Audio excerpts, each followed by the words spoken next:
Hello students, welcome to the MPPSC Point by Muskan Dodani. This is our new channel जिसमें हम आपको MPPSC के regarding complete preparation करवाने वाले हैं। MPPSC प्रीलिम्स और मेंस दोनों के लेक्चर्स आपको इसी चैनल में प्रोवाइड करवाए जाएंगे। इससे पहले हमने MPPSC paper 3 part B unit 3 के 2 लेक्चर्स को पोस्ट कर चुके हैं। पहले लेक्चर में हमने आयुर्वेद, उसके बेसिक प्रिंसिपल्स और बाकी सारे कॉन्सेप्ट जो कि आयुर्वेद से जुड़े हुए हैं उसे कवर किया था। सेकेंड लेक्चर में हमने योगा को शुरू किया था, तो योगा, उसके बेसिक प्रिंसिपल्स और कुछ कॉन्सेप्ट को हमने सेकेंड लेक्चर में कवर किया हुआ है। ये हमारा थर्ड लेक्चर है जो कि सेकेंड लेक्चर का ही पार्ट बी है, तो इसमें भी हम योगा और उससे जुड़े हुए कुछ कॉन्सेप्ट को कंटिन्यू करेंगे। ओके, तो अभी हम कर रहे हैं MPPSC paper 3 part B unit 3 के अंदर जो आयुष कॉन्सेप्ट है, उस आयुष कॉन्सेप्ट के सेकेंड टॉपिक योगा को, और योगा का पहला पार्ट आपका कवर करवा दिया गया है। ये हमारा सेकेंड पार्ट है। ओके, तो इसके पहले वाले पार्ट तक हमने ये पंचकोश प्रिंसिपल्स भी कवर कर लिए थे और आज हमें शुरू करना था, एक मिनट, आज हमें शुरू करना था अष्टांग योग के साथ। तो चलिए शुरू करते हैं। अष्टांग योग। अब अष्टांग योग एक ऐसा फ्लो है जिससे ट्रेडिशनली इसलिए बनाया गया था ताकि आप अपनी बॉडी की जो भी प्रॉब्लम्स हैं, जो तकलीफ़ें हैं, उसे सॉल्व कर सकें। तो आपकी बॉडी के जितने ऑड्स हैं उसे ओवरकम करने के लिए अष्टांग फ्लो को डिज़ाइन किया गया था। अब अष्टांग फ्लो को जब आप, या अष्टांग योग को जब आप परफॉर्म करते हैं तो आपको इंटरनल प्योरिफिकेशन मिलता है। तो वो प्योरिफिकेशन सिर्फ आपका बॉडी का नहीं होता, बल्कि आपके माइंड का, आपके स्पिरिट का ओवरऑल प्योरिफिकेशन करने में हेल्प करता है अष्टांग योग। अब अष्टांग योग का जो पहला मेंशन था वो हमें योग कौंड नामक एंशिएंट टेक्स्ट से मिलता है। इस योग कौंड को लिखने वाले थे वामन ऋषि, और सबसे पहले इसका अध्ययन करने वाले थे स्वामी राम मोहन ब्रह्मचारी। तो इसे लिखा था वामन ऋषि ने, फिर इससे पढ़ने वाले थे स्वामी राम मोहन ब्रह्मचारी। इससे पढ़कर इसमें से अष्टांग योग के बारे में इन्होंने नॉलेज गेन किया और फिर उस नॉलेज को उन्होंने ट्रांसफ़र किया कृष्णाचार्य को। कृष्णाचार्य ने भी अष्टांग योग के कॉन्सेप्ट को समझा, उसे फॉलो किया और उसके बाद इसकी नॉलेज उन्होंने ट्रांसफ़र की अपने 3 साधक को, जो थे पट्टाभी जॉयस, अयंगर और देसी कचर को। तो हमने यहाँ पर देखा कि अष्टांग योग का सबसे पहला मेंशन हमें योग कौंड में मिलता है। योग कौंड को लिखने वाले थे वामन ऋषि। वामन ऋषि ने फिर की इस किताब को फिर पढ़ने वाले थे राम मोहन ब्रह्मचारी। उन्होंने इस किताब से इस नॉलेज को गेन किया और फिर उन्होंने इस नॉलेज को ट्रांसफ़र किया टू द कृष्णाचार्य। कृष्णाचार्य ने भी इस नॉलेज को गेन किया, उससे जाना और फिर इस नॉलेज को ट्रांसफ़र किया अपने 3 साधक पट्टाभी जॉयस, अयंगर और देसी कचर को, जिसमें से जो अयंगर थे वो इनके पहले डिसिपल थे जिन्होंने बहुत कम टाइम स्पेंड किया था कृष्णाचार्य के साथ। और ये उस टाइम पर एक सिक स्टूडेंट थे जिनको किसी प्रॉप की ज़रूरत पड़ती थी, मतलब किसी थर्ड पर्सन की ज़रूरत पड़ती थी जो इन आसन को परफॉर्म करने में इनकी हेल्प करे। तो उस टाइम पर ये फिजिकली शायद उतने फिट नहीं थे, तो जिनकी वजह से वो ठीक से इन आसन को खुद से परफॉर्म नहीं कर पाते थे, तो उनको एक तीसरे पर्सन की ज़रूरत पड़ती थी। और उन तीसरे पर्सन की या उन प्रॉप्स को यूज़ करते करते उन्होंने इन आसन, सारे आसन के बेनिफिट्स को इन्जॉय किया। उसके बाद फिर हमारे आते हैं सर पट्टाभी जॉयस। तो पट्टाभी जॉयस ने कृष्णाचार्य के साथ थोड़ा सा लंबा समय स्पेंड किया और उन्होंने इस दौरान अब बहुत ही कठिन आसन प्रैक्टिस को परफॉर्म किया। तो सर पट्टाभी जो श्री पट्टाभी जॉयस जो है, उनका ये मानना था कि जो 8 फोल्ड पाथ है, ये जो अष्टांग है, इसे आप तब तक प्रैक्टिस ठीक से नहीं कर सकते जब तक इससे मिलने वाले सेंसेस को आप फील न कर पाएँ। तो आपने अगर कभी भी योगा परफॉर्म किया है तो आपको पता होगा कि जब आप योग परफॉर्म करते हैं तो हर एक आसन के जो पोस्चर्स होते हैं उसमें आपकी बॉडी के किसी स्पेशल पार्ट पर प्रेशर फील होता है, कुछ सेंसेस आपको फील होते हैं। तो जो आपके योगा इंस्ट्रक्टर भी होते हैं वो भी आपको बताते हैं कि जब आप इसे परफॉर्म करेंगे तो आपके एब्डोमेन पे, आपके थाइस पे, आपके शोल्डर पे या आपके बाइसेप पे कुछ प्रेशर फील होगा। तो कोई भी योगा परफॉर्म करने का फ़ायदा तब तक आपको नहीं मिल सकता जब तक आप उसके सेंसेस को फील ना कर सकें, और वो सिर्फ तभी आप फील कर पाएंगे जब आप उसके सही मेथड और सही डिसिप्लिन तरीके से योगा प्रैक्टिस को परफॉर्म करेंगे। तो इसके लिए इन्होंने 6 सीरीज़ लाई थी आसन की। जिसमें सबसे पहली जो सीरीज़ थी वो सूर्य नमस्कार के 5 राउंड से शुरू होती है और उसके बाद फिर वो कुछ स्टैंडिंग सीक्वेंस इसमें फॉलो करने होते हैं। तो पहले आपको सूर्य नमस्कार के 5 राउंड कंप्लीट करने पड़ेंगे और उसके बाद फिर खड़े होकर कुछ स्टैंडिंग पोस्चर्स के साथ आपको सीक्वेंस परफॉर्म करने हैं। इसके बाद ये जो आपके आसन है उसे सही ऑर्डर में ही परफॉर्म किया जाना होता है। तो इन्होंने अगर 6 सीरीज़ लाई थी तो ये 6 सीरीज़ सारी एक सही ऑर्डर में परफॉर्म की जाएगी। तो आप नेक्स्ट आसन में तब तक नहीं जा सकते जब तक आप अपने पहले वाले आसन को ठीक ऑर्डर से पूरा परफॉर्म ना कर सकें। तो आप कोई भी ऑर्डर इसमें स्किप नहीं कर सकते, पूरे ऑर्डर के साथ ही इसे परफॉर्म करना होगा। नेक्स्ट आसन आप तब तक नहीं जा सकते जब तक पहले वाला आसन आप ठीक तरीके से कंप्लीट नहीं कर चुके होते हैं। तो यहाँ पर जो ये आसन आपको करवाए जाते हैं वो कुछ सीरीज़ में करवाए जाते हैं, जिसमें जो पहली सीरीज़ होती है उसे इस तरीके से डिज़ाइन किया जाता है ताकि आपकी बॉडी को डिटॉक्स किया जा सके, आपकी इस बॉडी की स्ट्रेंथ थोड़ी सी बढ़ाई जा सके, आपकी मसल्स या स्केलेटन की जो स्ट्रेंथ है उसे थोड़ा बढ़ाया जा सके, आपकी वाइटल सिस्टम को क्लीन किया जा सके, जैसे आपके नर्वस सिस्टम है, रेस्पिरेटरी है, डाइजेस्टिव सिस्टम है, इसको स्ट्रॉन्ग करने के लिए पहली सीरीज़ को परफॉर्म किया जाता है। ये हार्ड नहीं होती है, इसमें कुछ ज़्यादा टफ आसन नहीं होते हैं, बस जनरली आपकी बॉडी को प्रिपेयर करवाने के लिए, जैसे आप इसे एक वार्म अप राउंड समझ सकते हैं। उसके बाद प्रिलिमिनरी सीरीज़ जो होती हैं वो जनरली इसीलिए डिज़ाइन की जाती हैं ताकि आपकी बॉडी का जो लोअर पार्ट है उसे स्ट्रॉन्ग किया जा सके और आपके जो ट्रंक या मेन पार्ट है, एब्डोमेन का पार्ट है, उसे फ्लेक्सिबल बनाया जा सके। उसके बाद फिर आपके फ्रंट में बेंड करना, ट्विस्टिंग करना, अपने मतलब जो आपकी कमर है उसे ट्विस्ट करना, आगे झुकना, पीछे झुकना, ये सारी प्रैक्टिसेस इसमें परफॉर्म करवाई जाती हैं। ठीक है। इसके बाद जो आपका मिडिल सीक्वेंस होता है उसमें आप अपने ट्रंक पर मेन फोकस करते हैं। तो पहले वाली सीरीज़ में आपने अपने लोअर लिम्स पर फोकस किया, फिर आपने धीरे धीरे अपने एब्डोमेन पर, आपके ट्रंक पोस्चर पे फोकस किया। फिर जो एंडिंग सीक्वेंस होती है वो आपके कोर स्ट्रेंथनिंग के लिए होती है, जिसमें आप अपने थायराइड ग्लैंड का मसाज करते हैं, आप मसाज के लिए होती है। इसके बाद फिर आपकी पिट्यूटरी ग्लैंड होती है, ब्लड सर्कुलेशन को ठीक रखने के लिए, नर्वस सिस्टम को ठीक रखने के लिए ये सारी सीरीज़ परफॉर्म की जाती है। तो प्रिलिमिनरी सीरीज़ आपके लोअर से शुरू होती है, फिर मिडिल वाली सीरीज़ फिर आपकी एब्डोमेन तक आती है और फिर एंडिंग में आपकी ऊपर वाला अपर पार्ट, आपका नर्वस सिस्टम, थायराइड ग्लैंड या फिर पिट्यूटरी ग्लैंड, इन सब के लिए ये परफॉर्म करवाई जाती है। फिर आता है कि आपका जो अष्टांग योग होता है इसकी में कुछ मेन कंपोनेंट्स के बारे में डिस्कस किया जाता है या मेन कंपोनेंट्स पर ध्यान दिया जाता है, जिसमें से एक है त्रिस्थान। अब त्रिस्थान का मतलब क्या होता है कि जो आपके 3 जगह पर आपको फोकस करना है, अटेंशन देनी है। वो 3 जगह कौन सी हैं? एक तो आपके बॉडी का करेक्ट पोस्चर होना चाहिए। तो जब आप अष्टांग योग परफॉर्म कर रहे हैं तो आपको ये ध्यान रखना है कि जो भी आसन परफॉर्म कर रहे हैं उसे करते समय आपके बॉडी का करेक्ट पोस्चर होना चाहिए। आपका ब्रीथिंग सिस्टम अलाइन होना चाहिए। ब्रीथिंग सिस्टम का मतलब क्या होता है कि कब आपको इनहेल करना है, कब आपको एक्सहेल करना है, ये आप अपने बॉडी के पोस्चर्स के साथ अलाइन करते हैं। तो जब आप योगा करते हैं तो आपकी बॉडी, मान लो अगर आप कोबरा पोस्चर कर रहे हैं तो जैसे ये कोबरा पोस्चर है, तो जब आपका ये मान लो सरफेस है, ये सरफेस है, तो इसमें जब आपकी बॉडी कुछ इस तरीके से होती है तो आपको इनहेल करना है और जब आप वापस इस सरफेस में रेस्ट पोजीशन पे आ जाओगे तो आपको एक्सहेल करना है। तो कब आपको इनहेल करना है, जैसे अगर आप इस पोस्चर पे हो तो आपको इनहेल करना है। फिर जब आप अपने हेड को वापस से सरफेस से लगा दोगे तो आपको एक्सहेल करना है। तो आपकी जो बॉडी के पोस्चर है वो भी करेक्ट होने चाहिए और उन पोस्चर्स के अकॉर्डिंग आपकी ब्रीथिंग सिस्टम चलनी चाहिए। इसके बाद ही आपको लुकिंग प्लेस पर भी ध्यान देना है। लुकिंग प्लेस मतलब दृष्टि। तो जब आप इस योगा को परफॉर्म कर रहे हैं तो आपको अपने बॉडी के एग्जैक्टली किस पार्ट पर फोकस करना है। तो जब आप योगा करते हैं तो इंस्ट्रक्टर आपको बताते हैं कि आप अपने नोज़ पर या आपके दोनों आप आईज़ के बीच में, दोनों आईब्रोज़ के बीच पर फोकस करें, आप अपने नेवल पर फोकस करें या फिर अपने नोज़ पर फोकस करें, अपने फुट पर फोकस करें। तो आपको एग्जैक्टली कौन से अपने बॉडी पार्ट पर फोकस करना है ये योगा करते समय, ये भी इसमें इम्पोर्टेंट चीज़ होती है।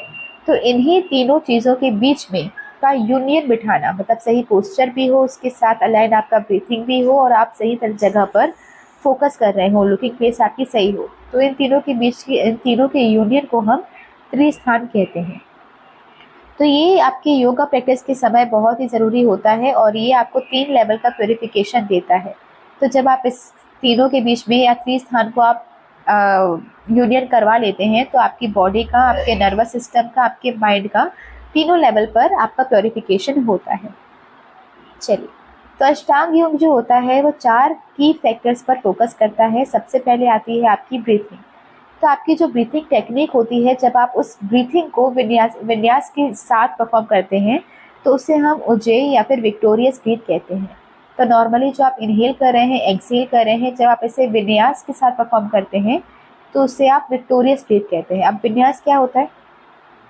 तो विन्यास क्या होता है? ये एक सीक्वेंस होता है मूवमेंट्स का, जो आप आसन के बीच में परफॉर्म करते हैं। तो जब आप एक आसन परफॉर्म कर रहे हैं और फिर स्विच करेंगे दूसरे आसन की तरफ, तो एक आसन से दूसरे आसन की तरफ जाते वक्त जो आपके बीच के मूवमेंट्स होते हैं, इसे हम विन्यासन कहते हैं। तो ये सीक्वेंस और मूवमेंट्स का जो एक आसन को दूसरे आसन के साथ कनेक्ट करता है। तो आज जो हम विन्यास योगा करते हैं वो सिर्फ ना आपके एक आसन को दूसरे आसन के साथ तो कनेक्ट करता ही है, लेकिन इसके साथ साथ हर एक आसन को ब्रीथिंग के साथ भी कनेक्ट करता है। ठीक है, तो आपके जो ट्रांजिशन मूवमेंट्स होते हैं उस आसन में, तो 2 आसन के बीच के जो ट्रांजिशन मूवमेंट्स हैं उसे भी हम विन्यास बोलते हैं, और हर एक आसन के साथ जो आपको ब्रीथिंग अलाइन करनी होती है उसे भी हम कहते हैं। तो मतलब इसका काम होता है कोऑर्डिनेशन मेंटेन करना। तो नॉर्मली जो आप ब्रीथ कर रहे हैं वो तो इनहेल एक्सेल है, लेकिन वही इनहेल एक्सेल अगर आप आसन के साथ कर रहे होते हैं, आसन के ट्रांजिशन के साथ कर रहे होते हैं, तो उसे हम कहते हैं विक्टोरियस ब्रीथ। आई होप आप समझ रहे हैं। तो जब आप एक पर्टिकुलर आसन कर रहे होते हैं तो उस पर्टिकुलर आसन को परफॉर्म करते वक्त आपको ब्रीथिंग पैटर्न अलाइन करना होता है। तो वही ब्रीथिंग जब आप आसन को ध्यान में रखकर उसके साथ अलाइन करते हुए जाते हैं तो उसे हम विक्टोरियस ब्रीथ कहते हैं। अब इसमें आपका इनहेलेशन और एक्सेलेशन दोनों होता है। इनहेलेशन को हम पूरक बोलते हैं और एक्सेलेशन को हम रेचक बोलते हैं। दोनों जो इनहेल और एक्सेल होता है उसका आपस में स्टेडी और इवन होना बहुत ज़रूरी है। इसका मतलब जितनी गति से आप इनहेल कर रहे हो उतनी ही गति से आपको एक्सहेल भी करना है। तो आपकी इनहेल करना, एक्सहेल करना, इन दोनों के बीच का जो स्पीड है वो इवन रहनी चाहिए। और साथ ही जितना लंबा आप इनहेल कर रहे हो उतना ही लंबा आपको एक्सहेल भी करना है। तो जितनी गहरी आपने सांस ली है उतनी ही गहरी आपको सांस छोड़नी भी है। धीरे धीरे जैसे आप आसन को आगे परफॉर्म करते जाएंगे तो आपके जो इनहेलेशन और एक्सहेलेशन की इंटेंसिटी है वो और उसकी जो लेंथ है वो बढ़ती जानी चाहिए। तो जैसे जैसे आप उसे परफॉर्म करेंगे तो आपकी जो सांस लेने की क्षमता है, जो क्षमता है उसे बढ़ाना पड़ेगा और लेंथ भी उसकी बढ़ानी पड़ेगी। मतलब और गहरी सांस लेनी है और गहरी तेज़ी से सांस छोड़नी भी है। चलिए, तो ये आपकी हेल्प करता है आपकी इवन ब्रीथिंग के लिए। और ये जो इवन ब्रीथिंग अगर आप करते हैं तो आपके इंटरनल फायर को, आपके डाइजेशन सिस्टम को भी स्ट्रॉन्ग करती है और ये आपके नर्वस सिस्टम को भी प्योरीफाई करने में हेल्प करती है। फिर इसका दूसरा, ये हमने पहले 4 फैक्टर्स देख रहे हैं जिसमें से पहला फैक्टर था आपका ब्रीथ, दूसरा फैक्टर है आपका दृष्टि। दृष्टि का मतलब होता है वो लोकेशन जहाँ पर आपको फोकस करना है। तो अपने आइज़ को आपको कहाँ पर फोकस करना है कोई आसन परफॉर्म करने के टाइम, वो आपकी दृष्टि बताती है। तो अष्टांग योगा में जब आप परफॉर्म करते हैं तो यहाँ पे कुछ प्रिस्क्राइब्ड पॉइंट होते हैं जहाँ पे आपको फोकस करना होता है हर आसन को परफॉर्म करते टाइम। तो 8 तरह की दृष्टि होती है जहाँ पे आपको फोकस करना है। तो अगर एक होती है आपका नोज़, एक होती है आपके दोनों आईब्रोज के बीच में जहाँ पे हम कहते हैं कि तीसरी दृष्टि होती है, तीसरी आँख होती है। इसके बाद फिर नेवल, इसके बाद फिर थंब, हैंड्स, फीट, ऊपर, राइट साइड, लेफ्ट साइड, ये सब आपकी क्या होती हैं, कुछ फोकस करने की प्रिस्क्राइब्ड जगह होती हैं। तो जब भी आप योगा परफॉर्म कर रहे हैं तो या तो आप अपना पूरा कंसंट्रेशन अपने नोज़ पर रखेंगे, या तो दोनों आईब्रोज के बीच में रखेंगे, या तो अपने हैंड्स में रखेंगे, फीट में रखेंगे, ऊपर रखेंगे, राइट, लेफ्ट, नेवल या फिर थंब। तो ये होती है आपकी दूसरा फैक्टर। अष्टांग योग का तीसरा फैक्टर होता है विन्यास। अब विन्यास हमने देख लिया कि जो एक आसन को दूसरे आसन के साथ जोड़ने के लिए जो सीक्वेंस ऑफ मूवमेंट चाहिए होते हैं, जो सीक्वेंस आपको फॉलो करना होता है, उसे हम विन्यास बोलते हैं। अब ना सिर्फ ये एक आसन को दूसरे आसन के साथ जोड़ता है बल्कि उस आसन को उसकी ब्रीथिंग टेक्निक के साथ भी जोड़ता है। तो कोई भी आसन परफॉर्म करते टाइम आपको कौन सी ब्रीथिंग टेक्निक उससे अलाइन करनी है ये भी आपको विन्यास बताता है। मतलब कैसे आपको अपनी ब्रीथिंग को उसके साथ अलाइन करना है। इसके बाद होता है बंधास। अब बंधास क्या होते हैं, ये तीसरा मेन प्रिंसिपल होता है अष्टांग विन्यास का। तो विन्यास का मतलब होता है एक सीक्वेंस फॉलो करना है, मतलब अलाइन करना है। अब क्या क्या अलाइन होना चाहिए, तो आपकी ब्रीथिंग अलाइन होनी चाहिए, आपकी दृष्टि अलाइन होनी चाहिए और बंधास अलाइन होनी चाहिए। तो ये उसी विन्यास के 3 प्रिंसिपल्स होते हैं। तो आपका ब्रीथ, आपकी दृष्टि और आपका बंधास। आप बंधन, अब जैसे बंधास को आप बंधन से समझ सकते हो। बंधन का मतलब क्या होता है, बांधना, मतलब लॉक करना। तो ये बंधास आपके बॉडी के बहुत सारे लॉक्स को बताता है। जैसे एक होता है मूल बंध, मतलब आप आपके बॉडी की जो मसल्स है उसको लॉक करने की बात कर रहे हो। तो मूल बंध में आप अपने पेल्विक फ्लोर को लॉक करते हो। पेल्विक फ्लोर क्या होता है, आपके एब्डोमेन साइड में होता है एक, जो फीमेल्स में यूट्रस को सपोर्ट करता है, या फिर आपकी जो बाकी उसमें जो बोन्स होती हैं उसे सपोर्ट करता है, वो होता है आपका पेल्विक फ्लोर। उसके बाद ध्यान बंध होता है, जिसमें आप अपने एब्डोमेन के बैक को आप लॉक करते हो। फिर होता है जो आपकी 2, मतलब आपकी जो नाभि है उसके 2 इंच नीचे एब्डोमेन जो होता है, अगर आप उसको लॉक कर लेते हो तो वो होता है ध्यान बंद। एक होता है तीसरा जलंधर बंद, जिसमें आप अपने थ्रोट को लॉक करते हो। तो आप अपने चिन को थोड़ा सा नीचे लेकर आते हो और अपने स्टर्नम को, मतलब जो आपके चेस्ट के ऊपर वाला बोन है, अगर आप उसको ऊपर लेकर जाते हो और आप उसको ब्लॉक कर देते हो तो वो होता है जलंधर बंद। तो आई होप आपने कभी किया होगा, जब आप आसन परफॉर्म करते हैं तो आपको अलग अलग मसल्स को लॉक करना सिखाया जाता है। तो अपने चिन को थोड़ा सा नीचे लेकर आए और अपने जो कॉलर बोन है उसको थोड़ा ऊपर ले जाकर उसको टच करने की कोशिश करिए, तो वो क्या हो जाएगा, लॉक हो जाएगा, है ना। तो ये 3 लॉक होते हैं जो आपको अष्टांग योग में सिखाए जाते हैं। फिर आपके आते हैं अष्टांग योग के कुछ कंपोनेंट्स। तो वैसे तो आपने यहाँ पे देख ही लिया कि क्या क्या फैक्टर्स इसमें होते हैं। अब इसमें थोड़ा कुछ और देखते हैं। तो अष्टांग क्या है, ये योगा के 8 लिम्स हैं। मतलब अगर हम योग को एक पेड़ मान लें तो उसके 8 ब्रांचेस अष्टांग योग के कौन कौन से हैं। तो इस 8 ब्रांचेस के बारे में पतंजलि ने अपने योग सूत्र में लिखा हुआ है, जिसमें से सबसे पहला है एथिकल गाइडलाइंस। ये शायद मेरे ख्याल से इस बार एमपीपीएससी प्रीलिम्स में भी ये क्वेश्चन आया था। तो इसका पहला जो लिम्ब है या पहला जो इसकी ब्रांच है वो एथिकल गाइडलाइंस है। अष्टांग योग हमें सिखाते हैं यम और नियम के बारे में, क्या करना है, कब करना है, ये सारी चीज़ें, क्या तो क्या करना सही है और कब करना सही है। यम और नियम हमें दोनों ही अष्टांग योग बताता है। इसके बाद आपकी बॉडी के फिजिकल पोस्चर्स के बारे में बताता है। ब्रीथिंग को कंट्रोल करने के लिए प्राणायाम के बारे में बताता है। फिर आपके सेंस विथड्रॉल, प्रत्याहार। सेंस विथड्रॉल मतलब जो आपकी बॉडी के सेंसेस होते हैं, प्लेजर्स होते हैं, उन सारे प्लेजर्स को छोड़ देना, त्याग देना, ये प्रत्याहार है। इसके बाद कंसंट्रेशन को किसी एक जगह पर अपने पूरे ध्यान को किसी एक जगह पे धारण करना, कंसंट्रेशन। फिर मेडिटेशन करना, ध्यान करना। और एब्जॉर्प्शन या फिर यूनियन, समाधि। तो आप ये क्या बोलते हैं ना कि यूनियन मतलब अपने आप को अपने ब्रह्मा के साथ मिला दिया। तो वो एक ऐसी स्टेट जहाँ पर आप ये जान लेते हो कि you are not merely a body, आपका जो पर्पस है वो कुछ अलग है, आप जो हो वो आत्मा हो और आपको उससे मिलाना है किससे, परमात्मा से। तो उसे हम कहते हैं समाधि। तो योगा के 8 लिम्स होते हैं अष्टांग योग, और अष्टांग योग के 8 लिम्स में कौन कौन से लिम्स हैं। पहला एथिकल गाइडलाइंस, क्या करना है और कब करना है। फिजिकल पोस्चर्स, जिसमें हम आसन सीखते हैं। उसके बाद फिर प्राणायाम सीखते हैं, प्रत्याहार, धारण, ध्यान और समाधि। चलिए,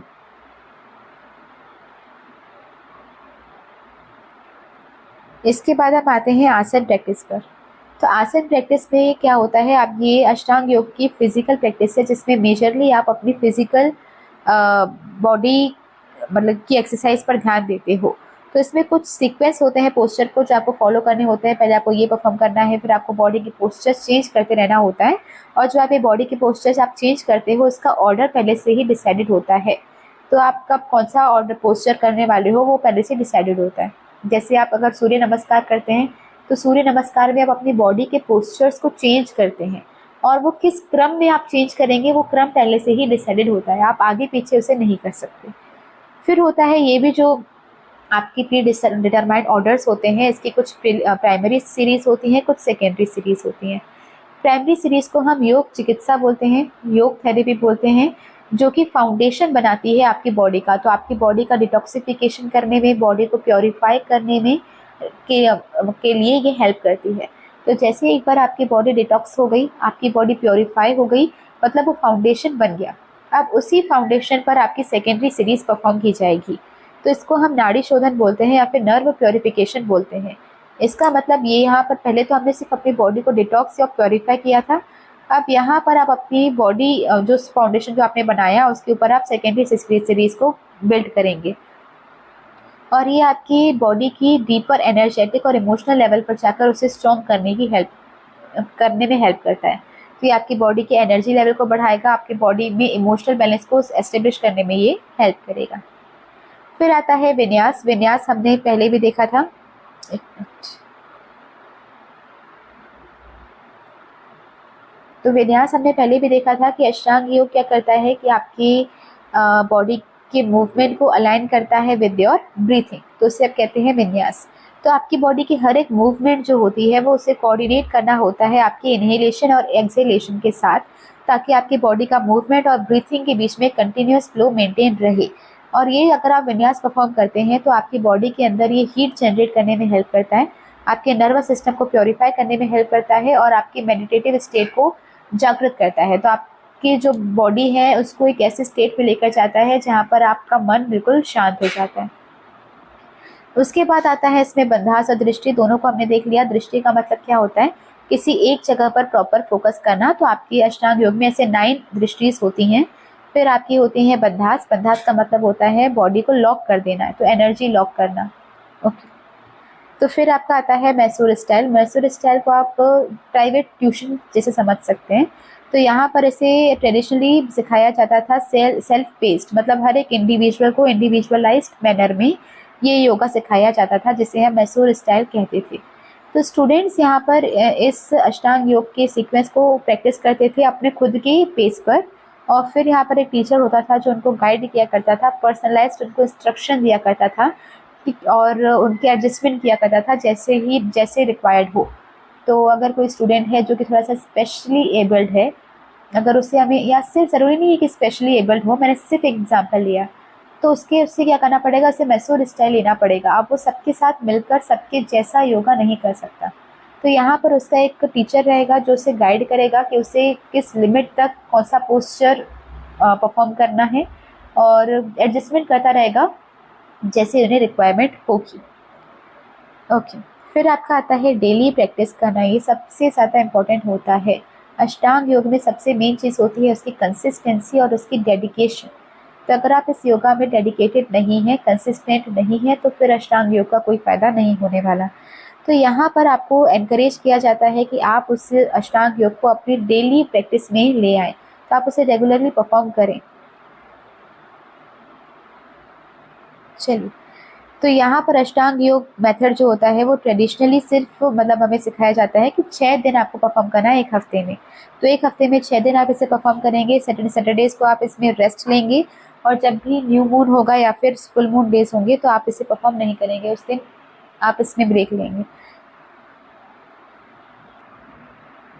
ओके। तो अष्टांग योग को इसलिए भी जाना जाता है ताकि मतलब अष्टांग योग को इसलिए जाना जाता है क्योंकि ये बहुत चैलेंजिंग है, फिजिकली डिमांडिंग नेचर का है। तो ये जब आप अष्टांग योग को परफॉर्म करते हैं तो एक तरीके से आप अपनी बॉडी को चैलेंज कर रहे हैं to gain strength a little more. तो ये बहुत चैलेंजिंग है और फिजिकली डिमांडिंग है नेचर में। लेकिन हमने इसके बाद ये जाना कि ना सिर्फ ये फिजिकली डिमांडिंग है बल्कि इसके और भी कई सारे बेनिफिट्स हैं।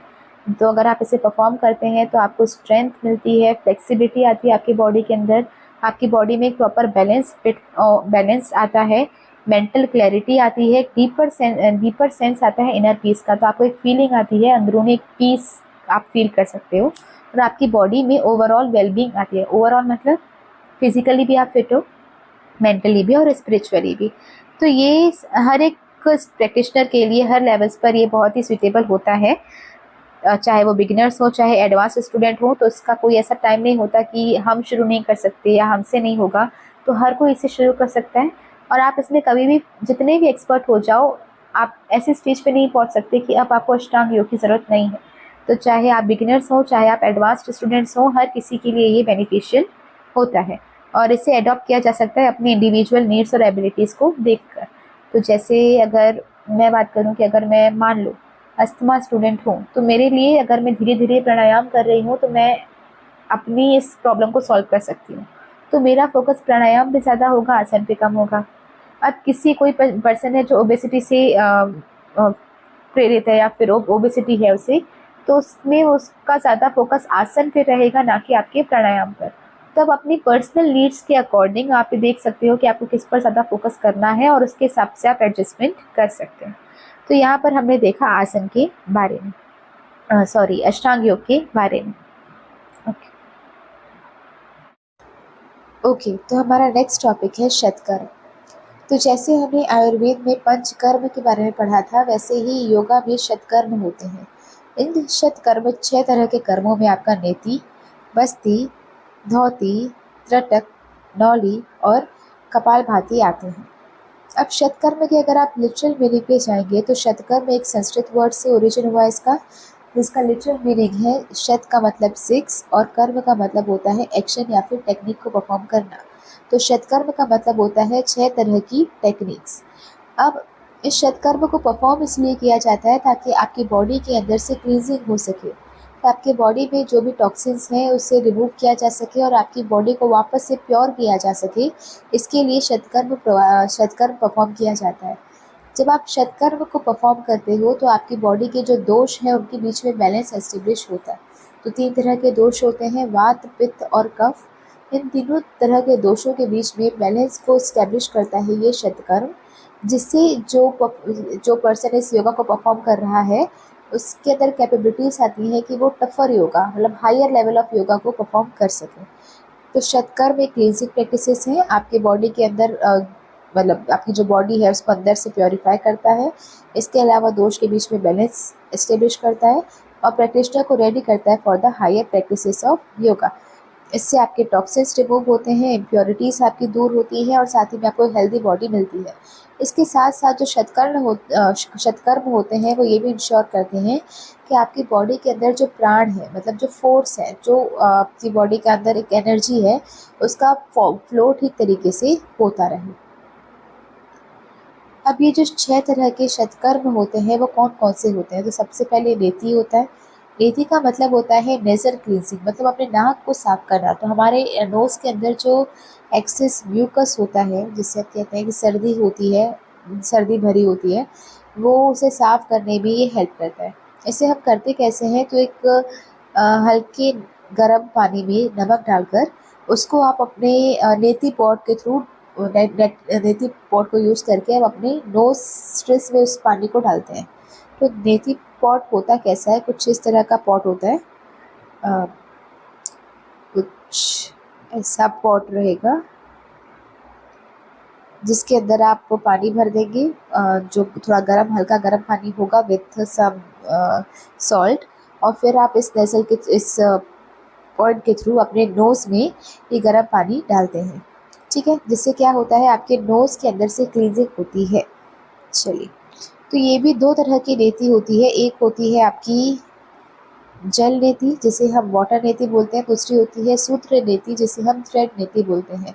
तो जल नेति के अंदर आपके नाक में हम पानी डालकर उसे म्यूकस को साफ करते हैं और सूत्र नेति में थ्रेड के थ्रू ये होता है। चलिए, तो ये नीति आपकी हेल्प करती है आपके नोज़ के अंदर जो म्यूकस है, जो कचरा या पॉल्यूटेंट आपके अंदर जमा हुए हैं, उसे रिमूव करने का काम करता है, जिससे आपकी ब्रीथिंग और ज़्यादा इम्प्रूव होगी। और अगर आप कोई ऐसी प्रॉब्लम्स फेस कर रहे हैं, जैसे एलर्जीज फेस कर रहे हैं, साइनस है आपको, या फिर आपको कंजेशन फील होता है, सफोकेशन होता है, तो ये सारी प्रॉब्लम्स आप इसके थ्रू सॉल्व कर सकते हैं। चलिए, नेक्स्ट सेकेंड हमारा जो शतकर्म है वो है धौती। अब धौती क्या होती है, इसका मेन पर्पस ये होता है कि वो आपके डाइजेस्टिव ट्रैक्ट को क्लीन कर सके। तो आपके स्टमक, ईसोफेगस, ईसोफेगस क्या होता है अगर आपको पता हो, जैसे अगर आपका मान लो ये माउथ है, तो आपके माउथ से होते हुए जो फूड पाइप जाती है, ये इसे हम ईसोफेगस बोलते हैं। तो यहाँ पर जो आपकी नली जा रही है आपके बॉडी के अंदर, इस नली को ही ईसोफेगस बोला जाता है। चलिए, तो ये क्या करती है, आपके स्टमक को, ईसोफेगस को और आपकी इंटेस्टाइन को क्लियर करने का काम करती है। तो यहाँ पर बहुत सारे तरह की धोतीज होती हैं, जिसमें एक आती है शंख प्रक्षालन। तो शंख प्रक्षालन में आप क्या करते हो, इंटेस्टाइन को क्लीन करने का काम करते हो। वस्त्र धोती में आप कपड़ों को क्लीन करने का काम करते हो। और दंडा धोती में आप स्टिक क्लेंजिंग करते हो। स्टिक क्लेंजिंग में क्या होता है, आपकी जो बॉडी होती है उसमें माउथ के थ्रू आप एक तरीके का ट्यूब एंटर करते हैं और वो आपके स्टमक तक जाता है। तो इससे आपको आज से खुद से आप ये परफॉर्म नहीं कर सकते, इससे आपको करना होता है किसी फिजिशियन के सुपरविजन में। तो वो आपको गाइड करेगा, वो इस पे ध्यान रखेगा कि कहीं आप वो गलत जगह ना चला जाए या गलत तरीके से आप उसे एंटर ना कर रहे हो। तो माउथ के थ्रू एक थ्रेड जैसा या एक ट्यूब जैसा कुछ होता है जिससे आप अपने स्टमक तक डालते हैं और फिर वहाँ पे डीप क्लींजिंग करते हैं। तो चलिए, ये 3 तरह की धोती हो गई, मतलब बहुत सारी तरह की धोती होती हैं जिसमें आपकी वस्त्र धोती, शंख और प्रक्षण धोती और दंड धोती, ये सारी चीज़ें इसमें आती हैं। इस प्रैक्टिस का मतलब यही होता है कि आपकी बॉडी के अंदर जो टॉक्सिन्स है इसे निकाला जा सके, इसे रिमूव किया जा सके। अब क्योंकि आपके स्टमक इंटेस्टाइन के लिए है, तो जैसे ही ये क्लीन होगा वैसे ही आपका डाइजेशन इम्प्रूव होगा, आपकी गैस्ट्रो इंटेस्टाइनल हेल्थ प्रमोट होगी इससे। इसके बाद है तीसरा शतकर्म नौली। अब नौली क्या होती है? ये एब्डोमेन मतलब पेट की क्लींजिंग के लिए होती है। इसका मकसद ये होता है ताकि आप पेट को खाली करके उसे रोटेट कर सकें, एब्डोमेन की मसल्स को, मतलब रेगुलर, मतलब आप उसको जैसे मसल्स को ऐसे अंदर बाहर करते हैं जैसे बाबा रामदेव करते हैं, तो वैसे ही आप अपने एब्डोमेन के मसल्स की एक तरीके की एक्सरसाइज होती है जिससे आपकी एब्डोमेन की क्लींजिंग होती है। तो ये आपके इंटरनल ऑर्गन्स की मसाज करता है, आपके एब्डोमेन की जो मसल्स होती है उसको रिलैक्स करने का काम करता है, जिससे अगेन आपका जो डाइजेशन होगा वो इम्प्रूव होगा। अब जब आप नौली को परफॉर्म करते हैं तो नौली को परफॉर्म करते ही आपका मणिपुर चक्र भी स्टिमुलेट होता है। मणिपुर चक्र का मतलब होता है सोलर प्लेक्सिस। अब ये क्या होता है? आपकी बॉडी के अंदर जो पावर हाउस होता है, जो आपकी बॉडी के अंदर एनर्जी को जनरेट करता है, वो ये मणिपुर चक्र है। ये पहला चक्र माना जाता है। इसके बाद है ये आपके अंदर अग्नि मतलब फायर को अवेक करती है। फायर मतलब हम वैसे देखा था, फायर सिंबलाइज करता है आपके डाइजेशन को। तो फायर अग्नि को अवेक करेगी, स्टिमुलेट करेगी ताकि आपकी बॉडी में एनर्जी का ज़्यादा क्रिएशन हो सके। फिर आपका आता है नेक्स्ट शतकर्म बस्ती। हाँ, बस्ती हमने ये सेम वैसा ही है जैसे हमने आयुर्वेद के पंचकर्म में देखा था। तो बस्ती का मतलब होता है आपके जो इंटेस्टाइन्स होती हैं, उस इंटेस्टाइन में वाटर का रिटेंशन को कंट्रोल करना और उसके इंटेस्टाइन मतलब जो लार्ज इंटेस्टाइन होती है उसकी क्लींजिंग करना। तो जो बस्ती है वो हेल्प करती है ताकि अपने कॉलोन को, मतलब कॉलोन क्या होता है? आपकी जो लार्ज इंटेस्टाइन होती है ना, उस लार्ज इंटेस्टाइन का मेजरली जो पोर्शन है वो कॉलोन कहलाता है। तो आप उसे क्लीन कर सकें और वापस से रिजुविनेट कर सकें। और अगर आपको पता हो कि स्मॉल इंटेस्टाइन में आपका मेजर पूरा डाइजेशन हो जाता है, तो आपकी फूड का, कार्बोहाइड्रेट का, प्रोटीन का डाइजेशन आपकी स्मॉल इंटेस्टाइन में हो जाता है। फिर इसके बाद जो मिनरल्स एंड वाटर बचते हैं फिर वो एंटर करते हैं आपकी लार्ज इंटेस्टाइन में। तो वहाँ पे वाटर की रिटेंशन का काम करवाना कंट्रोल तरीके से ये बस्ती देखता है। तो ये आपके उसमें अगर जो लार्ज इंटेस्टाइन है उसमें कुछ टॉक्सिन्स है या फिर कुछ फीकल मटेरियल है तो उसे रिमूव करने में हेल्प करता है ताकि आपका वात दोष बैलेंस हो सके।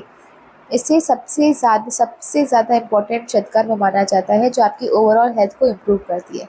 तो बस्ती एक ऐसी टेक्निक है जिसके थ्रू आप अपने लार्ज इंटेस्टाइन में वाटर के रिटेंशन को कंट्रोल करते हैं, जिसके थ्रू आप ये देखते हैं कि आपकी जो लार्ज इंटेस्टाइन है वो वापस से क्लीन हो जाए और रिजुविनेट हो जाए।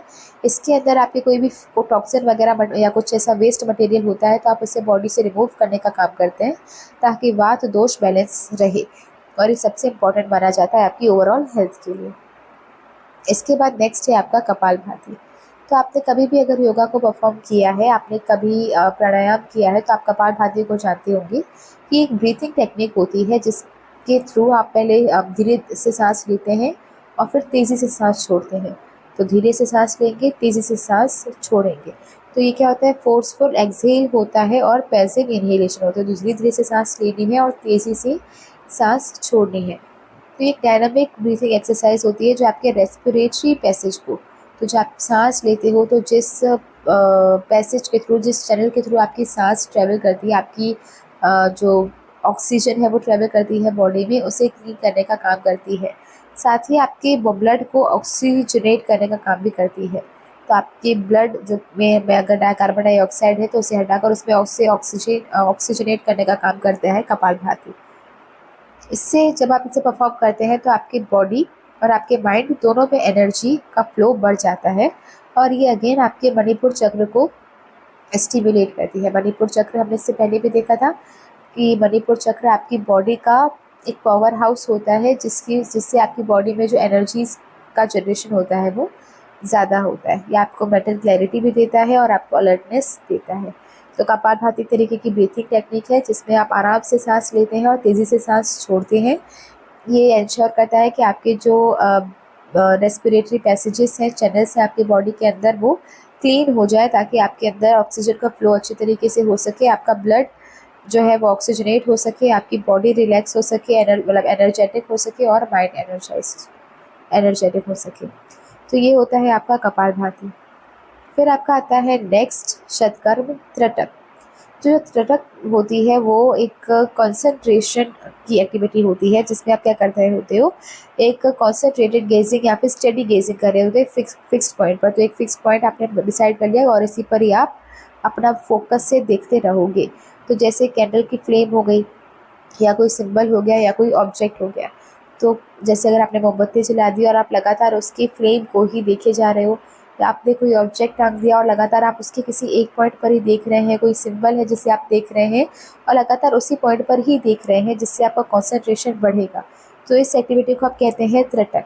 ये जो एक्टिविटी है वो आपके कॉन्सेंट्रेशन को बढ़ाने में हेल्प करती है, आपके फोकस को बढ़ाने में हेल्प करती है और इनर अवेयरनेस लाती है। इससे आपका आज्ञा चक्र स्ट्रॉन्ग होता है। आज्ञा चक्र वही जिसे आप अपनी तीसरी आँख कहते हैं। और इससे क्या होता है, इससे आपका मेडिटेशन करने में हेल्प होती है और हायर लेवल ऑफ कॉन्शियसनेस मिलने में आपकी हेल्प करती है। ओके, तो जब आप ध्यान लगाते हो किसी एक जगह पर तो इससे आपका आज्ञा चक्र स्टिमुलेट होता है, मतलब आपकी तीसरी आँख। इसका मतलब आप मेडिटेशन के एंड रिजल्ट तक पहुँच गए। अब ये जो शतकर्म प्रैक्टिस है इसे एक एक्सपीरियंस्ड योगा टीचर या कोई जो बहुत टाइम से प्रैक्टिशनर रह चुका है या उसी के ही सुपरविजन में आप इसे परफॉर्म करते हैं और इसे सीखते हैं। तो क्योंकि यह जो शतकर्म होते हैं इसे प्रॉपर टेक्निक से किया जाना बहुत ज़रूरी होता है, प्रॉपर कौशल के साथ किया जाना ज़रूरी होता है। तो अगर आप इसे ठीक से करते हैं तो ये आपको बहुत सारे हेल्थ बेनिफिट्स देता है, मतलब फिजिकल हेल्थ हो, मेंटल हेल्थ क्लैरिटी हो या फिर स्पिरिचुअल ग्रोथ हो, इन सब में आपकी हेल्प करता है। और अगर इसे ठीक से परफॉर्म ना किया जाए तो इससे आपको कुछ बैड रिजल्ट्स भी देखने के लिए मिल सकते हैं। तो हर एक इंडिविजुअल अपनी क्या बोलते हैं कस्टम नीड्स की वजह से, पर्सनलाइज्ड नीड्स की वजह से उन्हें अलग अलग तरीके से ये शतकर्म प्रैक्टिसेस परफॉर्म करनी होती हैं जो उन्हें उनका योगा टीचर गाइड करता है। तो जिनकी हेल्थ कंडीशंस अलग अलग हैं उनको उस हिसाब से अपने शतकर्म में थोड़े बहुत चेंज करने पड़ेंगे। ओके, आपका नेक्स्ट टॉपिक है मुद्रा। अब मुद्रा का मतलब क्या होता है, अपने बॉडी के किसी भी स्पेसिफिक पार्ट से, स्पेशली अपने हाथों से कुछ ऐसी पोजीशन बनाना, कुछ ऐसे सिंबल्स या जेस्चर बनाना जिसकी वजह से आपकी बॉडी में एनर्जी का फ्लो प्रमोट हो सके, आपका कंसंट्रेशन लेवल इंक्रीज हो सके। और अगर आप मेडिटेट कर रहे हैं या फिर आप प्राणायाम कर रहे हैं तो उस टाइम पर आपकी जो बॉडी है वो कॉन्शियसनेस के लेवल पर पहुंच जाए। तो ये सारी चीज़ें जो करने में हेल्प करती हैं वो मुद्रा होती हैं। तो मुद्रा जो है वो बेसिकली संस्कृत के वर्ड मुद से आया है और मुद का मतलब होता है टू बी हैप्पी, मतलब टू डिलाइट या फिर to bring forth. Bring forth का मतलब होता है to develop energy levels in your body, है ना। तो कुछ भी चीज़ को डेवलप करना होता है उससे हम कहते हैं ब्रिंग फोर्थ। तो क्या डेवलप होगी इससे, आपकी बॉडी में एनर्जी। अब जो मुद्रास होते हैं वो कुछ प्रिंसिपल को फॉलो करते हैं। ये मुद्रास ऐसा मानते हैं कि आपके हाथों में, आपके फिंगर्स में अलग अलग एनर्जी, अलग अलग पार्ट्स पर कुछ अलग अलग एनर्जी चैनल्स रिलेट होते हैं। मतलब अगर आप अपने हाथों के किसी स्पेसिफिक पार्ट को प्रेस करते हैं या उसे टच करते हैं तो उससे जुड़ी हुई कोई ना कोई एनर्जी चैनल होती है जो स्टिमुलेट हो जाती है। तो इसका मतलब ये है कि आपके हाथों के अलग अलग एरियाज किसी न किसी एनर्जी चैनल को रिप्रेजेंट कर रहे हैं। तो अगर आप अपने हाथों से या अपने फिंगर से कुछ स्पेसिफिक जेस्चर बनाते हैं, कुछ स्पेसिफिक कॉन्फ़िगरेशन करते हैं तो उससे क्या होता है, आप अपने बॉडी के अंदर एनर्जी के फ्लो को या प्राण के फ्लो को या नाड़ी को जिसे हम कहते हैं, उससे आप, मतलब नाड़ी के थ्रू जो फ्लो है एनर्जी का, उसे आप प्रमोट कर सकते हैं। और अपने अंदर जो चक्र है, चक्र क्या होते हैं, कुछ एनर्जी सेंटर होते हैं। एनर्जी सेंटर मतलब कुछ ऐसे सेंटर जहाँ से एनर्जी फ्लो करती है या जहाँ से एनर्जी निकलती है, तो वो एरियाज जो होते हैं उसको भी स्टिमुलेट करने में हेल्प करती है। और अगर आप ऐसा कर पाते हैं तो आप जो चाहे, चाहे आप फिजिकल वेलनेस, मेंटल वेलनेस या स्पिरिचुअल वेलनेस, आप उसे अचीव कर सकते हैं। तो मुद्रा, अपने हाथों के कुछ ऐसे जेस्चर जिसकी वजह से आपकी बॉडी के अंदर एनर्जी का फ्लो हो पा रहा है, आपका कॉन्सेंट्रेशन लेवल इंक्रीज हो पा रहा है, और मेडिटेशन और प्राणायाम के टाइम पर आपकी बॉडी कॉन्शियसनेस के लेवल पर पहुंच पा रही है। ये एक संस्कृत वर्ड बुद्ध से निकला है जिसका मतलब होता है टू बी हैप्पी और टू ब्रिंग फोर्थ। बुद्रास का ऐसा मानना है कि आपके हाथों में, आपके फिंगर्स में जो स्पेसिफिक पार्ट्स हैं वो किसी न किसी एनर्जी चैनल को रिप्रेजेंट कर रहे हैं। और अगर आप अपने उस फिंगर से या फिर अपने हाथों से कुछ स्पेसिफिक जेस्चर बनाते हैं, जैसे ऐसा कोई जेस्चर आप बना रहे हैं, तो इसका मतलब ये है कि आप अब इस जेस्चर से अपनी बॉडी के अंदर फ्लो ऑफ प्राण को, मतलब प्राण एनर्जी के फ्लो को आप स्टिमुलेट कर रहे हैं, और अपनी बॉडी के अंदर चक्र को आप स्टिमुलेट कर रहे हैं, जिससे आप अपने फिजिकल, मेंटल, स्पिरिचुअल बेनिफिट्स उठा सकते हैं। इसके बाद आता है नेक्स्ट, यहाँ पर आपके कुछ मुद्रास हैं, जिसमें सबसे पहले हस्त मुद्रा, मतलब हाथों से किए गए कुछ मुद्रास। तो यहाँ पर आप अपने हाथों को, अपने फिंगर्स को मैनिपुलेट करके इससे कुछ जेस्चर बनाते हैं, और इससे आपका मतलब होता है कि एक फिंगर से दूसरी फिंगर को टच करना, जैसे आपने यहाँ पर दिखाया हुआ है, ये एक फिंगर से दूसरी फिंगर को टच करना, या फिर अपने फिंगर से अपने पाम के किसी भी स्पेसिफिक पोर्शन को टच करना। ये क्या होता है आपका, ये होती है आपकी हस्त मुद्रा। तो या तो आप अपने एक फिंगर से दूसरी फिंगर को टच कर रहे हो, या फिर फिंगर्स की हेल्प से अपने पाम की किसी भी दूसरे एरिया को टच कर रहे हो, तो उससे कोई जेस्चर्स जो आप बनाते हैं उसे हम कहते हैं हस्त मुद्रा। ठीक है। अब इसके एग्जाम्पल होते हैं चिन्ह मुद्रा, चिन्ह मुद्रा, या फिर ज्ञान मुद्रा। ज्ञान मुद्रा तो आप सबने देखी होगी, ये होती है ज्ञान मुद्रा। एक मिनट, ये होती है आपकी ज्ञान मुद्रा। या फिर आपकी प्राण मुद्रा, जिसके थ्रू आपकी बॉडी के अंदर लाइफ फोर्स, जो प्राण होते हैं वो उसका प्रमोट होता है, वो उसका जेस्चर ही होता है। ओके, चलिए आगे बढ़ते हैं। फिर आपका आता है मन मुद्रा, या जिसे हम हेड मुद्रास कहते हैं। हेड मुद्रास में क्या आता है, हेड मुद्रास में आपकी हेड का या फिर आपके फेशियल मसल्स को कुछ से कुछ जेस्चर बनाना का, कुछ एक पर्टिकुलर पोजीशनिंग करना, जिसके थ्रू आपके बॉडी के अंदर एनर्जी का फ्लो हो सके और आपकी माइंड का फोकस प्रमोट हो सके। मतलब पर्पस तो सेम ही है कि एनर्जी का प्रॉपर फ्लो हो, आपका कॉन्सेंट्रेशन लेवल बढ़े, लेकिन अब यहाँ पर आप जेस्चर किससे बना रहे हैं, अपने हेड से या आपकी किसी फेशियल मसल्स के थ्रू बना रहे हैं। अब इसमें ये आपका एग्जाम्पल नहीं है, ये अलग है, ये हस्त मुद्रा है। आपके फेशियल मुद्रा या फेस से होता है या हेड से होता है। अब इसमें आपका शंभवी मुद्रा आता है। शंभवी मुद्रा में क्या होता है ना कि आप अपने आईज को बिल्कुल ऊपर ले जाओ और सेंटर में फोकस करने की कोशिश करो। मतलब आपकी आईब्रोज के बीच वाले एरिया में अगर आप अपने आईज को कॉन्सेंट्रेट कर पाते हो तो वो होता है शंभवी मुद्रा। जब आप ऐसा करते हो तो आपकी आंखों में फोर्स होता है, आपकी आंखों में थोड़ा सा पेन होता है, तो वही होता है आपका शंभवी मुद्रा। फिर आता है खेचरी मुद्रा। अब खेचरी मुद्रा क्या होता है, चलो थोड़ा ट्राई करते हैं समझने का। ये मान लो आपका फेस है। अब मान लो ये आपके फेस में, आपके माउथ में जो ऊपर पैलेट होती है ना, वो माउथ पैलेट है आपकी। अब ये आपकी टंग है। अब इस टंग को ट्विस्ट करके, मोड़ कर इस पैलेट के ऊपर ले जाना, मतलब सॉफ्ट पैलेट में एंटर करवाना और वहाँ से इवन नसल पैसेज में एंटर करवाना, ये होता है आपका खेचरी मुद्रा। ये बहुत ज़्यादा डिफिकल्ट होता है क्योंकि अपनी टंग को पूरी तरह से आपको ट्विस्ट करके आपके ऊपर वाली पैलेट नहीं, इसके भी ऊपर लेकर जाना है, मतलब ट्विस्ट करके इस पैलेट के ऊपर, मतलब सॉफ्ट पैलेट की तरफ आपको लेकर जाना है। तो ये होता है खेचरी मुद्रा, जिसमें आप अपनी टंग को कर्ल करके बैकवर्ड ले जाते हो अपने थ्रोट की तरफ, और इससे आपकी अपर चक्रास होते हैं वो स्टिमुलेट होते हैं। तो ये बहुत इजी नहीं होता, बहुत टफ होता है, और इवन इसके से आपको आपकी बॉडी में कुछ, अगर आपने इसको ठीक से परफॉर्म नहीं किया तो कुछ रिस्क भी हो सकते हैं। इसीलिए आपको इसे फिजिशियन, किसी योगा टीचर के या किसी प्रैक्टिशनर के गाइड्स में ही करना होता है। चलिए फिर आपके आती हैं काया मुद्रास। काया मुद्रा में आप अपनी बॉडी के डिफरेंट पार्ट्स को यूज़ करके आप उससे कोई पर्टिकुलर जेस्चर बनाते हैं या कोई पोजीशन में आप आते हैं। अगेन इससे क्या होगा, आपके बॉडी के अंदर जो एनर्जी चैनल्स हैं वो प्रमोट होंगे, आपकी जो बॉडी है वो किसी स्पेसिफिक स्टेट ऑफ कॉन्शियसनेस में पहुंच जाएगी। अब इसके एग्जांपल क्या होते हैं, मूल बंध मतलब रूट लॉक। अब मूल बंध में क्या होता है, आपका स्टमक और उसके नीचे वाला एरिया जो होता है उसको आप लॉक करते हो। उद्यन बंध मतलब आप अपने एब्डोमिनल एरिया को लॉक करते हो। जलनधारा बंध मतलब आप अपने थ्रोट को लॉक करते हो। थ्रोट को कैसे लॉक करते हैं, अपने चिन को थोड़ा सा नीचे लाकर और अपने चेस्ट का जो ऊपर वाला पार्ट होता है, कॉलर बोन्स जहाँ पे होती हैं, उसको थोड़ा सा ऊपर लाकर आप उससे लॉक करने की कोशिश करते हैं, वो होता है जलंधारा या जलंधार बंध। ये आपकी जनरली प्राणायाम या फिर हठ योग प्रैक्टिस में होता है।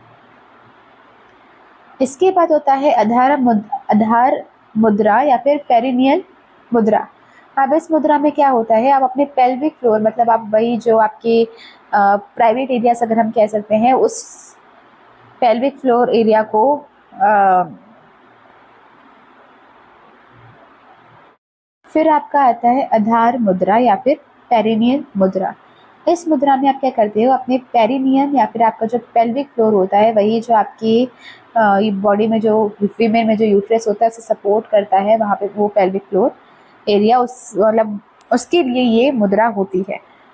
तो यहाँ पर आपकी जो डोरमेंट एनर्जी होती है या आपकी जो प्राण होता है आपकी बॉडी में, जो फोर्स है, एनर्जी है, उसका अपवर्ड फ्लो हो पाता है इसके थ्रू। अब इसके भी कुछ एग्जांपल हैं, जैसे अश्विनी मुद्रा जिसमें आप हॉर्स जेस्चर में आते हैं ये, और आपकी यहाँ पे पेल्विक एरिया है, इस पेल्विक एरिया पर ये फोकस करता है। ओके, फिर आपका आता है महामुद्रा। अब महामुद्रा कैसी होती है, अगेन इसे आप समझते हैं कि मान लो ये आपका फेस है, ये आपकी बॉडी है, आपको क्या करना है, अपने एक लेग को ऐसे स्प्रेड करना है आगे की तरफ और दूसरा लेग ऐसे यहीं पर फोल्ड होगा। जैसे जैसे मान लो ये आपकी बॉडी है, यहाँ पर एक पैर आपका फोल्ड है तो दूसरा पैर जो होगा वो ऐसे स्ट्रेट होगा और आप क्या करोगे, अपने हैंड्स के थ्रू उसे टच करने की कोशिश करोगे।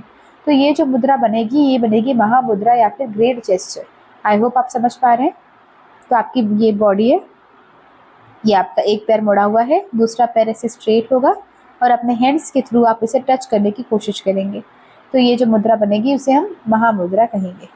चलिए, बस इसके बाद आता है आपकी योनि मुद्रा। योनि मुद्रा स्पेशली आपकी वो मुद्रास होती हैं, इसमें आप क्या करते हो, अपने रिप्रोडक्टिव पार्ट्स जो होते हैं ना, रिप्रोडक्टिव पार्ट्स का प्योरिफिकेशन का काम ये करता है और उससे रिलेटेड जो पार्ट्स होते हैं या जो सिस्टम्स होते हैं उसे उस मतलब वहाँ पर एनर्जी क्रिएट करने में हेल्प करते हैं।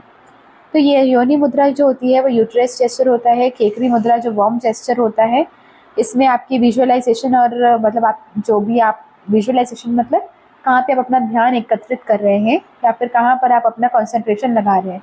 तो जब आप योनि मुद्रा परफॉर्म करते हैं तो अपना पूरा कंसंट्रेशन आपका पेल्विक एरिया पे होता है।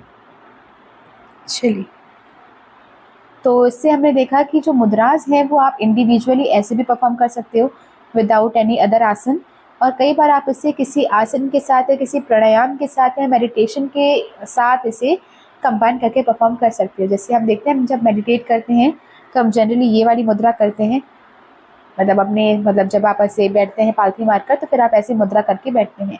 तो ये क्या है, आप मेडिटेशन के साथ कोई मुद्रा परफॉर्म कर रहे हैं। आप चाहें तो इसे ऐसे भी परफॉर्म किया जा सकता है या तो फिर आप प्राणायाम या फिर योगा करते हुए, आसन करते हुए आप इसे उसके साथ कंबाइन करके परफॉर्म कर सकते हैं। तो इससे क्या होता है कि मान लो जो आप मेडिटेशन कर रहे हैं तो उसके बेनिफिट्स तो आपको मिलेंगे ही, लेकिन उसके बेनिफिट्स इंक्रीज हो जाएंगे अगर आप उसके साथ साथ ये मुद्रास को भी परफॉर्म कर रहे होते हैं। तो चलिए, तो ये जो मुद्रास होती हैं उसे किसी क्वालिफाइड योगा टीचर से सीखने की ज़रूरत होती है ताकि आपको इसकी प्रॉपर टेक्निक पता चल सके। क्योंकि हमने देखा कि हमारे डिफरेंट जैसे हाथ में ही आपके डिफरेंट पार्ट्स पर जो है वो डिफरेंट एनर्जी चैनल्स को रिप्रेजेंट करते हैं। तो अगर आपने थोड़ा सा भी इसको ठीक से परफॉर्म नहीं किया तो आप जो डिज़ायर्ड रिजल्ट्स हैं वो आपको अचीव नहीं हो पाएंगे। आपको किसी प्रॉपर एनर्जी चैनल को ही इन्फ्लुएंस करना है तो आपको वो एक किसी टीचर की गाइडेंस में करना होगा। चलिए, तो हर एक मुद्रा की एक प्रॉपर टेक्निक होती है, उसे सीखने के लिए आपको किसी क्वालिफाइड योगा टीचर की ज़रूरत होती है ताकि उससे मिलने वाले जो एक्सपीरियंस है या उससे मिलने वाले जो बेनिफिट्स हैं वो इंक्रीज हो सके और उससे होने वाले जो रिस्क हैं वो रिड्यूस हो सकें। तो ये होती हैं आपकी मुद्रास। एक बार शॉर्ट ओवरव्यू ले लेते हैं कि मुद्रास होती क्या हैं। तो मुद्रास आपके हाथों से बने हुए कुछ ऐसे जेस्चर होते हैं जिसके थ्रू आपकी बॉडी के अंदर एनर्जी का फ्लो बढ़ता है, कंसंट्रेशन बढ़ता है, और जब आप मेडिटेशन कर रहे होते हैं तो आपकी बॉडी जो है वो कॉन्शियसनेस की स्टेट पे पहुंच जाती है। मुद्रास जो है वो मुद संस्कृत वर्ड से आया है जिसका मतलब होता है टू बी हैप्पी और टू डेवलप द एनर्जीज। अब ये ऐसा मानते हैं कि आपके हाथों के डिफरेंट डिफरेंट जो पार्ट्स हैं वो डिफरेंट डिफरेंट एनर्जी चैनल्स को रिप्रेजेंट कर रहे हैं। इसके बाद हस्त मुद्रा होती है जिसमें हाथों से हम कोई मुद्रा बनाते हैं, चिन्ह मुद्रा, ज्ञान मुद्रा, प्राण मुद्रा इसके एग्जाम्पल हैं। फिर मन मुद्रा में आपके हेड्स के थ्रू, हेड या फिर फेशियल मसल्स के थ्रू आप कुछ पोजिशनिंग करते हैं, उससे जेस्चर बनाते हैं। इसके एग्जाम्पल है शंभवी मुद्रा, केचरी मुद्रा एक्सेट्रा। इसके बाद फिर हमने काया मुद्रा देखा। काया मुद्रा में आपके बॉडी मुद्रास होते हैं, बॉडी के थ्रू आप डिफरेंट डिफरेंट जेस्चर बनाते हैं। इसके एग्जाम्पल है मूल बंध, उद्यन बंध और जलंधर बंध। इसके बाद है आपके आधार मुद्रास। इसमें आप क्या करते हो, आपके जो पेल्विक फ्लोर एरिया होता है उसके लिए ये मुद्रास होती हैं, जिसका एग्जाम्पल है अश्विनी मुद्रा, ये वाला। और इसके बाद फिर महामुद्रा जो हमने देखा तो इसके बाद है योनि मुद्रा या वोम मुद्रास। ये आपकी योनि मुद्रा या वोम मुद्रा होती है जिसमें आप अपने रिप्रोडक्टिव एक्टिव एरियाज की प्योरिफिकेशन के लिए इसे परफॉर्म करते हैं। अब इसका एग्जाम्पल यही योनि मुद्रा है, यूट्रस जेस्चर या खेकरी मुद्रा जो वॉर्म जेस्चर बनाती है, और इसके दौरान आपका पूरा जो कॉन्सेंट्रेशन होता है वो पेल्विक एरिया की तरफ होता है। आप जो मुद्रास है उसे आप इंडिविजुअली ऐसे भी परफॉर्म कर सकते हो, किसी दूसरे प्राणायाम आसन के साथ कंबाइन करके भी परफॉर्म कर सकते हो, जिससे उस आसन के द्वारा मिलने वाले बेनिफिट्स बढ़ जाते हैं। ओके, तो इसी के साथ हमारा आयुष का जो दूसरा कॉन्सेप्ट था योगा वो कवर होता है। तो इसके बेसिक प्रिंसिपल्स भी पढ़े और इससे जुड़े हुए जो भी कॉन्सेप्ट आपके सिलेबस में मेंशन थे उन सबको हमने कवर किया। इसके बाद आपका शुरू होता है नेचुरोपैथी। उस नेचुरोपैथी में सॉइल ट्रीटमेंट वगैरह और ये सारी चीज़ें हम नेक्स्ट टॉपिक में कवर करेंगे। ओके, तो अगर आपको ये वीडियो पसंद आया हो तो please like, share and subscribe.